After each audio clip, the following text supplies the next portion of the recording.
नमस्कार, जय हिंद, वंदे मातरम। एग्रीडोज बाय पीके में आपका स्वागत है और मैं प्रदीप कुमार चौटाला। आज अपने बात करेंगे मृदा से संबंधित टॉपिक के बारे में। इस सीरीज में अभी तक अपने 5 से 6 वीडियोस अपलोड कर चुके हैं, जिसमें हमने पढ़ा एग्रोनॉमी का सामान्य परिचय, बीज, बीज के प्रकार, बीज उत्पादन जैसी संबंधित जानकारियों की। उन सभी वीडियोस के लिंक आपको डिस्क्रिप्शन में मिल जाएंगे। और आज अपने बात करते हैं मृदा क्या है, मृदा के गुण संबंधी सारी जानकारी। तो चलिए शुरू करते हैं मृदा के बारे में। तो देखो राजा, अपने बात करें मृदा की, तो क्या है मृदा? यानी इस नाम से अपने स्टार्ट करते हैं। सोयल जो शब्द है, इसी से अपने स्टार्ट करेंगे। तो अपने बात करते हैं मृदा के बारे में। तो जो सोयल है, अपने कहते हैं किस भाषा का शब्द है?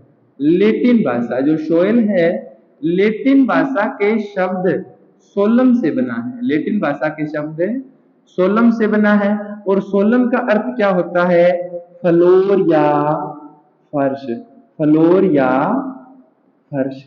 समझे बात? सोयल कौन सी भाषा का शब्द है? लेटिन भाषा का। किस शब्द से? सोलम से। सोलम का मतलब क्या होता है? फ्लोर या फर्श। यानी पृथ्वी की ऊपरी परत जो एक फर्श के रूप में है, उसे अपने क्या कहेंगे? मृदा कहेंगे। या अपने ऐसे भी कह सकते हैं, पृथ्वी की वह ऊपरी परत जिसमें पौधों से संबंधित समस्त पोषक तत्व पाए जाते हैं, जिसमें पौधे या बीजों का अंकुरण आसानी से होकर वृद्धि करते हैं, क्या कहलाती है?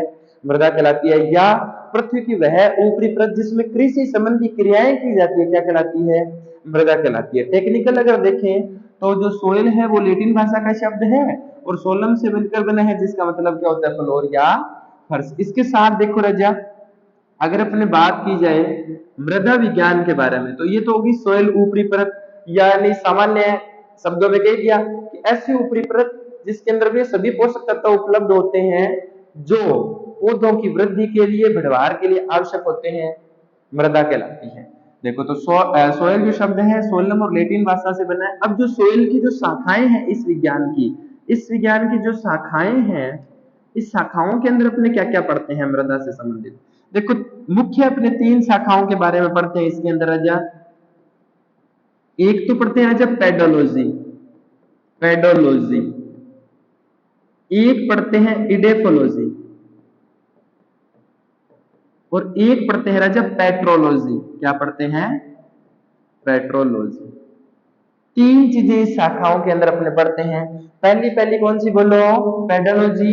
दूसरी बोलो इडेफोलॉजी और तीसरी पेट्रोलॉजी। अब देखो, पेडोलॉजी का संबंध क्या है? यानी मृदा विज्ञान की वह शाखा जिसमें हम मृदा की उत्पत्ति, संरचना, मृदा की उत्पत्ति, मृदा की संरचना, मृदा के आकार, आकार का मतलब कणाकार, कणाकार, इनका क्या करते हैं? अध्ययन करते हैं। क्या कहलाती है बोलो? अरे बोलो भी ऑनलाइन वालों, हाँ शाबाश। पेडोलॉजी मृदा विज्ञान की वह शाखा, यानी सोयल साइंस की मृदा विज्ञान की वह शाखा जिसमें मृदा की उत्पत्ति, मृदा की संरचना, उनके कणाकार, इन सभी का अध्ययन किया जाता है। क्या कहलाती है? पेडोलॉजी कहलाती है। उसके बाद आती है राजा इडेफोलॉजी। क्या आती है? इडेफोलॉजी। देखो, पेडोलॉजी के बाद इडेफोलॉजी। इडेफोलॉजी में क्या अध्ययन करते हैं? मृदा का पाद पादपों सॉरी मृदा का पादपों के साथ संबंध, यानी मृदा का पादपों के साथ है संबंध, relation between plant and soil. यानी ये सोयल है, ये प्लांट है, इनके बीच में जो संबंध है, कैसे जो प्लांट है वो मृदा के अंदर अपने जड़ें स्थापित कर रहा है, कैसे पोषक तत्व ले रहा है, यानी पादपों का मृदा के साथ जो संबंध है, उस अध्ययन को क्या कहते हैं बोलो? इडेफोलॉजी कहते हैं। अरे बात आगे ना समझ में? पेडोलॉजी के अंदर तो मृदा की उत्पत्ति, कहां से उत्पत्ति हुई, कैसे, किस चट्टान से बनी, कणाकार कैसे हैं, वो सारी चीजें, संरचना कैसी है, वो तो पेडोलॉजी में। पादपों का मृदा के साथ संबंध, relation between plant and soil, it is called edaphology. फिर आती है पेट्रोलॉजी। पेट्रोलॉजी में क्या पढ़ते राजा? Petron plus logos. पेट्रोन का मतलब होता है चट्टान। मृदा विज्ञान की वह शाखा जिसमें चट्टानों का अध्ययन किया जाता है, चट्टानों का अध्ययन किया जाता है, क्या कहलाती है? पेट्रोलॉजी कहलाती है। क्या कहलाती है बोलो? पेट्रोलॉजी। और चट्टानें कितने प्रकार की होती है राजा? चट्टानें अपने तीन प्रकार की होती है ना। एक तो होती है राजा आगन्य, आगन्य चट्टान, अवसादी चट्टान और रूपांतरित चट्टान। Igneous rock, sedimentary rock and metamorphic rock. Igneous, sedimentary and metamorphic rock. तो तीन प्रकार की अपने पास चट्टानें होंगी, pedology, edaphology and petrology, solum या फर्श। इसके साथ ही देखो राजा मैं यही ऐड कर देता हूं, जो पेडालॉजी है यह मृदा विज्ञान के जनक है। अपने बात करें मृदा विज्ञान के जनक, मृदा विज्ञान के जनक, मृदा विज्ञान के जनक कौन से होते हैं राजा? Who is the father of soil science, या अपने कह सकते हैं पेडालॉजी। ये हैं वीवी डोकचेव, वीवी डोकचेव, वीवी डोकचेव है राजा, वीवी डोकचेव। कहीं कहीं आपको डोक्यूचेव भी मिल जाएगा, डोकुचेव। तो एक ही बात है, वो यानी हिंदी संबंधी अशुद्धि हो सकती है, वीवी डोकुचेव या डोकचेव अपने कह दो। ये तो है मृदा विज्ञान के जनक। अब अपने बात करें किसकी? कृषि जो रसायन है, या इसको ऐसे याद करो, ये तो मृदा विज्ञान के जनक। और सोयल टेस्टिंग के, सोयल टेस्टिंग के, मृदा परीक्षण, मृदा परीक्षण के जनक, मृदा परीक्षण के जनक ये कौन है राजा? M L Trung, M L Trung, M L Trung. ये किसके जनक हैं? बोलो मृदा परीक्षण के, सोइल टेस्टिंग के। मृदा विज्ञान के जनक तो वीवी डोकचेव हो गए, और सोइल टेस्टिंग के जनक कौन हो गए? M L Trung. इसी के साथ जो कृषि रसायन है, कृषि रसायन अपने पढ़ते हैं इसी के अंदर, यानी मृदा से संबंधित जितने भी मृदाएं, लवड़ियां, क्षारीय कैसे हुई, मृदाओं के केमिकल रिएक्शंस क्या हुए, कृषि रसायन इसी के साथ ऐड कर रहा हूं मैं। नंबर 1, नंबर 2 और नंबर 3 कृषि रसायन के जनक, कृषि रसायन के जनक। कृषि रसायन के जनक है राजा J V Liebig, J V Liebig. इनको जस्ट स्मॉल लिविंग कह दो, जे वी लिविंग। तो अपने अभी तक कितनी चीजें देख ली। मृदा विज्ञान के जनक कौन है? वीवी डोकुचेव। इसके अलावा अगर अपने बात करें मृदा परीक्षण के, तो एमएलए ट्रंग। और अगर अपने बात की जाए किसकी? कृषि रसायन के, तो जेबी लिविंग। बोलो शाबाश, वेरी गुड। तो अपने बात करी सोयल के बारे में। सोयल कौन सी भाषा का शब्द है? लैटिन भाषा के सोलम से बना है, जिसका मतलब होता है फ्लोर या फर्श, यानी पृथ्वी की ऊपरी परत, या पृथ्वी की वह परत जिसमें कृषि संबंधी क्रियाएं करती है, मृदा कहलाती है। शाखाएं कितनी बोलो? 3, पेडालॉजी, डेफोलॉजी एंड पेट्रोलॉजी। उत्पत्ति, संरचना, आकार, इनका अध्ययन करेंगे पेडालॉजी में। इडेफोलॉजी में मृदा का पादपों के साथ संबंध, relation between plant and soil.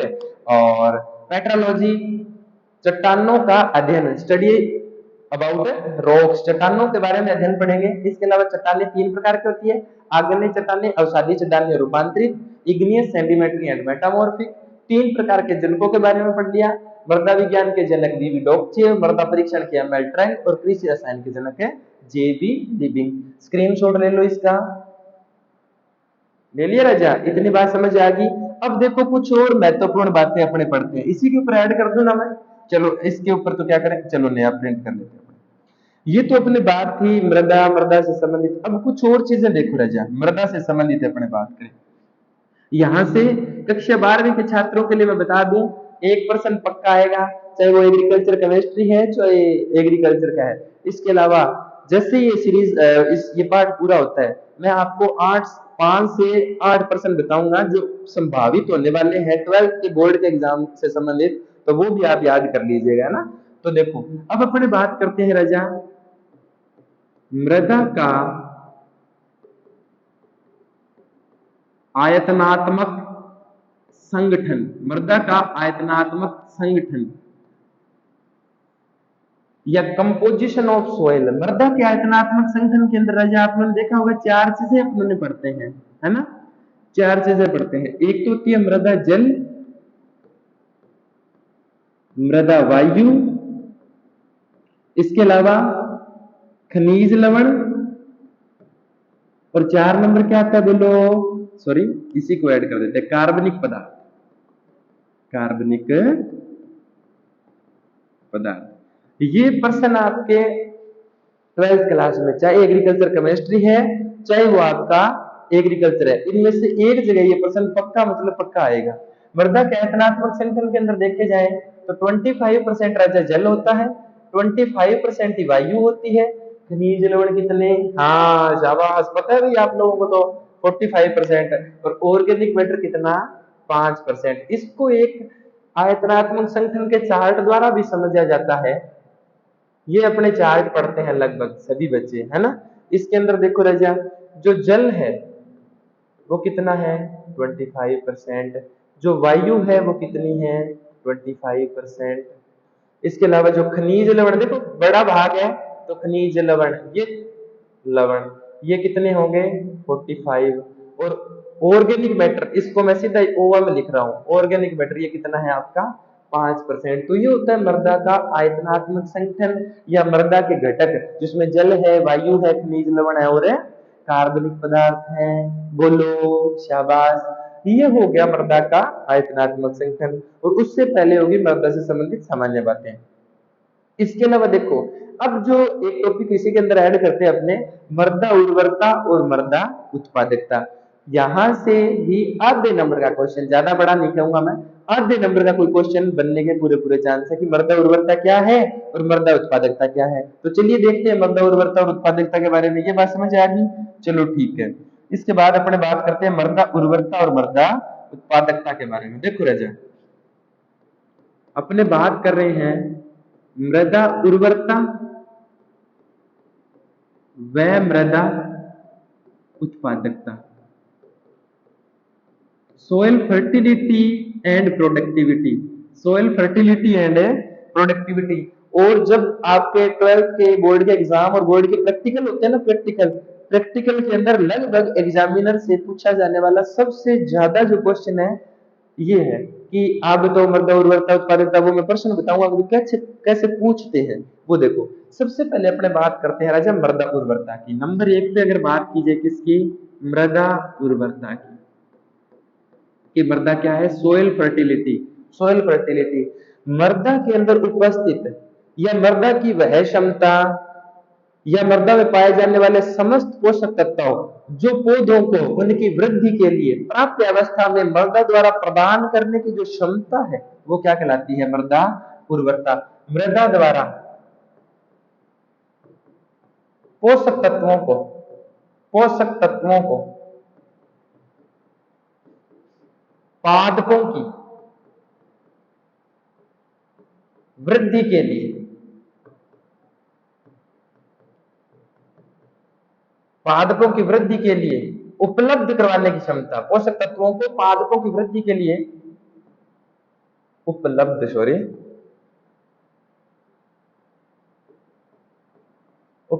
करवाने की क्षमता, उपलब्ध करवाने की क्षमता क्या कहलाती है बोलो, मृदा उर्वरता। मृदा के अंदर जितने भी पोषक तत्व है उनको पादपों की वृद्धि, बढ़वार सभी के लिए उपलब्ध करवाने की क्षमता क्या है, मृदा उर्वरता। या आप ऐसा कह सकते हो, मृदा में पाए जाने वाले पोषक तत्वों की मात्रा, मृदा में पाए जाने वाले पोषक तत्वों की मात्रा को मृदा उर्वरता कहते हैं। यानी जिस मृदा के अंदर जितने ज्यादा पोषक तत्व होंगे वो उतनी ज्यादा उर्वर होगी, या जो मृदा जितनी ज्यादा मात्रा के अंदर पौधों को उनकी वृद्धि बढ़वार के लिए पोषक तत्व उपलब्ध करवा दे वो क्या कहलाती है राजा, मृदा उर्वरता कहलाती है। आगे ना बात समझ में। इसके अलावा मृदा उर्वरता, ये जो मृदा उर्वरता है इसकी जांच प्रयोगशाला में की जा सकती है। जो मृदा उर्वरता है इसकी जांच अपने प्रयोगशाला में कर सकते हैं। अपने कभी कभी आपने देखा होगा घरों में जब अपने मिट्टी को लेके जाते हैं किसी भी कृषि विज्ञान केंद्र पर या सोयल टेस्टिंग जो एजेंसी है वहां पे वो बता देते हैं इसमें कॉपर की कमी है, नाइट्रोजन की कमी है, आयरन की कमी है, तो मृदा उर्वरता की अपने जांच कर सकते हैं। समझे बात है? तो मृदा द्वारा जितने पोषक तत्व हैं उनको पादपों तक उपलब्ध करवाने की क्षमता या मृदा में उपस्थित आवश्यक पोषक तत्वों की मात्रा क्या कहलाती है? मृदा उर्वरता कहलाती है। और इसकी जांच अपने प्रयोगशाला में की जा सकती है। समझे बात? इसके अलावा एक बार उत्पादकता और समझो, फिर अपने इन दोनों के बारे में जो मुख्य मुख्य अंतर हैं उनके बारे में समझेंगे। ये तो होती है मृदा उर्वरता। अब अपने बात करते हैं मृदा उत्पादकता के बारे में कि मृदा उत्पादकता क्या है, मृदा उत्पादकता को कैसे समझा जा सकता है। ये तो हो गई थी मृदा उर्वरता। अब अपने बात करते हैं मृदा उत्पादकता के बारे में। मृदा उत्पादकता, मृदा उत्पादकता क्या है? प्रति हेक्टेयर उत्पादन की क्षमता। मृदा द्वारा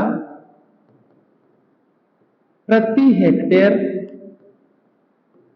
उत्पादन की क्षमता, कैपेसिटी ऑफ प्रोडक्शन। प्रति हेक्टेयर कितना उत्पादन हुआ है वो क्या कहलाती है? उत्पादकता कहलाती है। उत्पादकता को उत्पादकता को रुपयों में मापा जाता है। वे कितने रुपए में? अपने कभी कभी सुना होगा घरों में, अब की बार 20 लाख की फसल होगी, 30 लाख की फसल होगी, 50 लाख की, 100 करोड़ की। अच्छा, चलो जितने लाख की फसल हुई है वो क्या कहलाती है? मृदा उत्पादकता कहलाती है। यानी प्रोडक्शन को अपने मनी के अंदर काउंट करेंगे भी, 5 लाख की, 10 लाख की, 20 लाख की, कितने लाख की जो फसल हुई है वो क्या बताती है? प्रोडक्शन। इतना प्रोडक्शन अपने ले लिया मिट्टी से, तो प्रति हेक्टेयर उत्पादन की जो क्षमता है वो तो कहलाती है मृदा उत्पादकता। इसे रुपयों में आंका जा सकता है, लेकिन उत्पादकता की प्रयोगशाला में जांच नहीं की जा सकती। बिना अपने केवीके मेरे बट्टा मिट्टी ले जाके परख मान के दे बताइए कितना लाख की फसल हो सी, बता देखे नहीं होगी ऐसे जांच। मृदा की उर्वरता तो बता देंगे वैज्ञानिक, अपने कहेंगे जी ये इतना इतना इतना, पर इतना नहीं अपने कहते कि जी मिट्टी पड़ी इन 50 लाख की फसल हो जाएगी, ऐसा निर्भर नहीं है। तो अपने बात करेंगे उन चीजों के बारे में। तो उर्वरता समझ गए, उत्पादकता। अब इन दोनों के अंदर अपने अंतर पढ़ेंगे, वो अपने समझो। देखो राजा, एक जगह अपने लिखते हैं मृदा उर्वरता, दूसरी जगह अपने लिखते हैं उत्पादकता, और उसके बारे में अपने बात करते हैं। देखो राजा, यहां मैं लिख रहा हूं मृदा उर्वरता और इसके बीच में डिवाइड करेंगे मृदा उत्पादकता, है ना। देखो पहला अपने बात करते हैं मृदा उर्वरता के बारे में। मृदा उर्वरता मृदा में उपस्थित पोषक तत्वों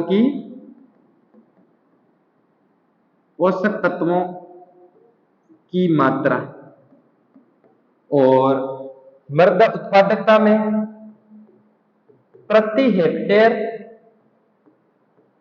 उत्पादन क्या कहलाता है? उत्पादकता। नंबर 2, प्रयोगशाला में जांच। प्रयोगशाला में जांच तो अपने इसके ग्रीन टिक लगा दो। प्रयोगशाला में जांच इसकी की जा सकती है, लेकिन मृदा उत्पादकता की प्रयोगशाला में जांच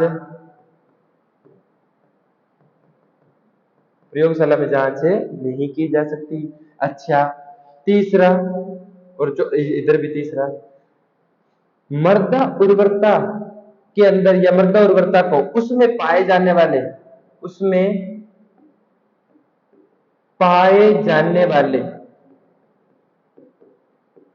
पोषक तत्वों से मापा जाता है कि भाई कितने पोषक तत्व कौन से हैं कौन से नहीं है, वो तो मृदा उर्वरता है। इसको किससे मापा जाता है? इसको रुपयों में, प्रति हेक्टेयर कितने रुपयों का उत्पादन हुआ है वो। अब तो तीसरी और इंपॉर्टेंट या चौथी बात जो अपने बात की जाती है, उर्वर मृदा उत्पादक हो भी सकती है और नहीं भी, कोई कंपलसरी नहीं है।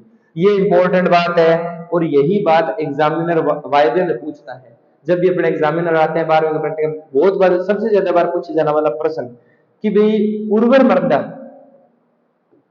मृदा उत्पादक हो भी सकती है, हो भी सकती है और नहीं भी, और नहीं भी। उर्वर मृदा उत्पादक अब क्यों हो सकती है वो मैं बताऊंगा। उत्पादक हो भी सकती है और नहीं भी, लेकिन ए प्रोडक्टिव सोइल इज ऑलवेज, यानी नेसेसरी है कि वो फर्टाइल होगी। उत्पादक मृदा, उत्पादक मृदा हमेशा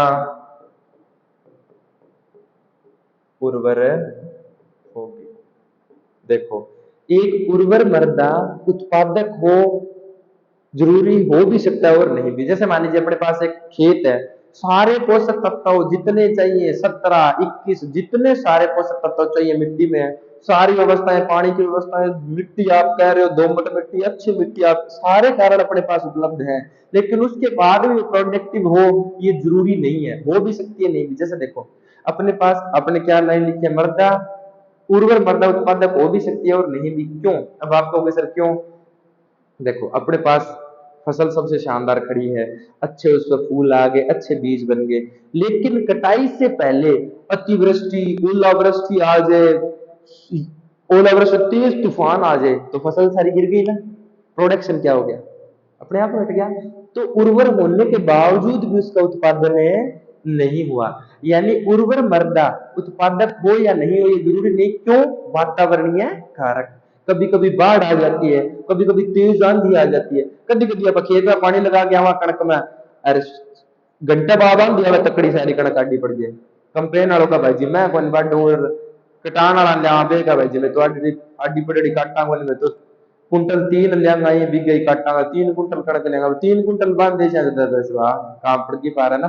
तो इस प्रकार से व्यवस्थाएं बन जाती है। तो यानी सारे पोषक तत्व उपलब्ध है, उसके बाद भी वातावरणीय अगर कारक निर्भर करेंगे तो उत्पादन नहीं होगा। लेकिन एक मृदा जिसके अंदर खूब शानदार तगड़ी फसल हुई है, यानी उत्पादक मृदा हमेशा उर्वर होगी। शानदार तगड़ी फसल हुई, क्यों हुई? क्योंकि उसके अंदर आवश्यक पोषक तत्व उपलब्ध थे। तो समझ के बाद एक उर्वर मृदा उत्पादक हो भी सकता है और नहीं भी। कारण इसका क्या है? कारण इसका ये है वातावरणीय कारक। लेकिन एक उत्पादक मृदा जो प्रोडक्टिव सोइल है वो हमेशा फर्टाइल होगी। इसका रीजन है क्योंकि प्रोडक्शन तभी तो होगा जब वो उर्वर होगी। अच्छा, एक बंजर पड़ी भूमि भी अंदर हो जाएगा प्रोडक्शन? होनी है, क्योंकि उसके अंदर फर्टिलिटी है ही नहीं सोइल में। तो उत्पादक मृदा हमेशा उर्वर होगी। तो ये बात है। उर्वरता के अंदर आवश्यक पोषक तत्वों की मात्रा इसके अंदर प्रति हेक्टेयर उत्पादन से मापा जाएगा। इसकी प्रयोगशाला में जांच की जा सकती है, उत्पादकता की जांच नहीं की जा सकती।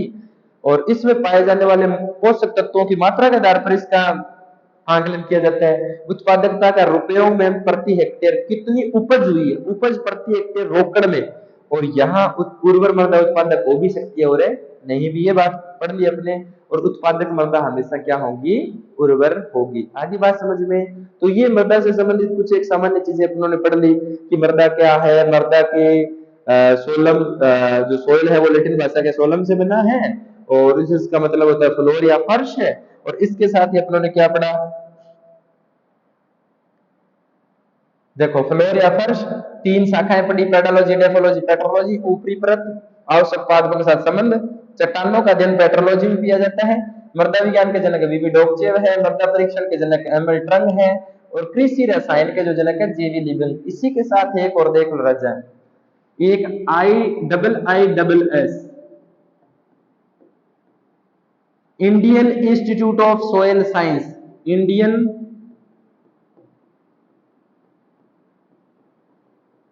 Institute of soil science, Indian institute of soil science. ये कहां पर है राजा? ये है भोपाल में। कहां पर है? भोपाल। ये और ध्यान रख लो, एक बात याद हो रही, भोपाल के अंदर है। Indian institute of soil science है भोपाल के अंदर। तो ये सारी बातें अपनों ने पढ़ी। इसी के साथ अपनों ने क्या पढ़ लिया? मृदा का आयतनात्मक संगठन पढ़ा कि मृदा का आयतनात्मक संगठन क्या है, मृदा में खनिज लवण कितने होते हैं, वो सारी 25-25 45% खनिज लवण, 5% ऑर्गेनिक मैटर। इसे आयतनात्मक संगठन, मृदा के घटक, मृदा के तत्व भी कह सकते हैं। और इसी के साथ अपनों ने क्या पढ़ लिया? ये मृदा से संबंधित जो महत्वपूर्ण बातें हैं, मृदा उर्वरता और मृदा उत्पादकता। प्रति हेक्टेयर उत्पादन की क्षमता है वो मृदा उत्पादकता है, और मृदा में पाए जाने वाले पोषक तत्वों की जो मात्रा है उसे उर्वरता कहते हैं। तो ये बात थी मृदा से संबंधित उसके सामान्य परिचय और मृदा उर्वरता और उत्पादकता से संबंधित। इसे बढ़िया पढ़िए आप और अच्छी मेहनत कीजिए। मैं बार बार कहता हूँ, आपके द्वारा किया गया सफल प्रयास ये आपको सफलता और जो लक्ष्य है वहां तक लेके जाएगा। कोई भी शॉर्टकट नहीं है किसी भी चीज का। कहीं आप सोचोगे जिसमें शॉर्टकट मार लूंगा, सफलता का कोई शॉर्टकट नहीं है। माँ सरस्वती की कृपा ऐसी है कि आपको मेहनत करनी ही पड़ेगी, और जितनी आप अच्छी मेहनत करोगे माँ सरस्वती आपका ऋण है कभी नहीं रखेगी। मैं हर बार ये बात कहता हूँ, माँ सरस्वती के प्रति अगर आपका भाव अच्छा है, माँ सरस्वती मतलब आपने अपनी पढ़ाई के प्रति, लक्ष्य के प्रति आपने अगर अच्छी मेहनत की है, तो माँ सरस्वती आपका कभी भी ऋण रखेगी नहीं, आपको दुगना मिलेगा। जितनी मेहनत आप करते हो ना उसका दुगना फल आपको मिलेगा। ठीक है, तो बढ़िया पढ़िए, बढ़िया रहिए, स्वस्थ रहिए, मस्त रहिए, खुश रहिए। आज के इतना बहुत है। जय हिंद, वंदे मातरम।